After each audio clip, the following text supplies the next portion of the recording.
Norma adalah kaidah atau aturan yang berlaku bagi tingkah laku manusia yang berisi perintah, larangan, dan sanksi.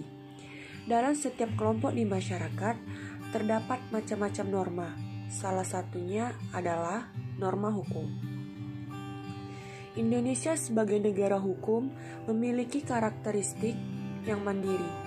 Konsep yang dianut oleh negara kita disesuaikan dengan kondisi negara kita, yaitu Pancasila.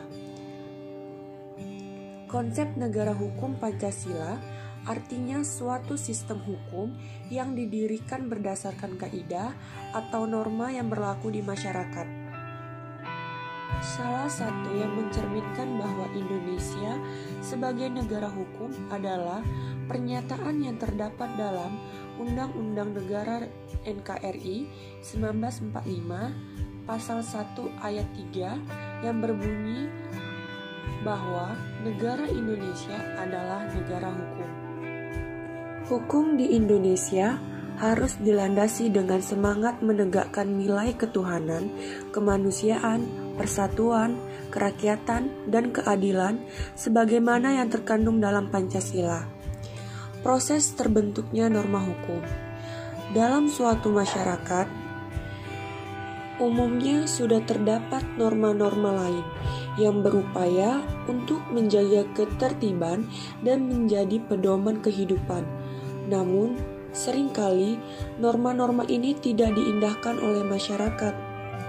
Hal inilah yang melatar belakangi dibentuknya norma hukum, agar terdapat satu norma yang mengikat dan mengatur semua orang.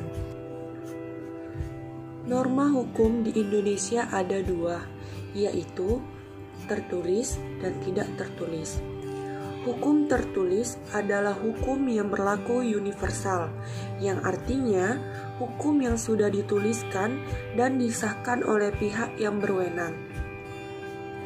Contoh hukum tertulis adalah hukum pidana. Menurut Sudarsono, hukum pidana adalah hukum yang mengatur mengenai kejahatan dan pelanggaran terhadap kepentingan umum, dan perbuatan tersebut diancam dengan pidana yang merupakan suatu penderitaan. Hukum tidak tertulis adalah hukum yang memiliki kekuatan dan bersifat mengikat, tetapi tidak ditulis secara resmi. Salah satu contoh hukum tidak tertulis adalah hukum adat. Hukum adat ini hanya berlaku di daerah-daerah yang masih sangat memegang adat istiadat di suatu daerah. Tujuan dibentuknya norma hukum. Yang pertama, agar terciptanya masyarakat yang tertib dan teratur. Yang kedua, menegakkan sistem keadilan. Yang ketiga, mengatur kehidupan berbangsa dan bernegara agar dapat mewujudkan masyarakat yang aman.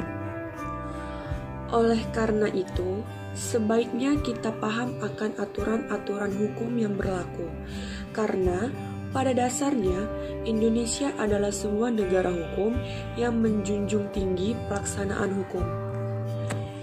Sekian dari saya. Wassalamualaikum warahmatullahi wabarakatuh.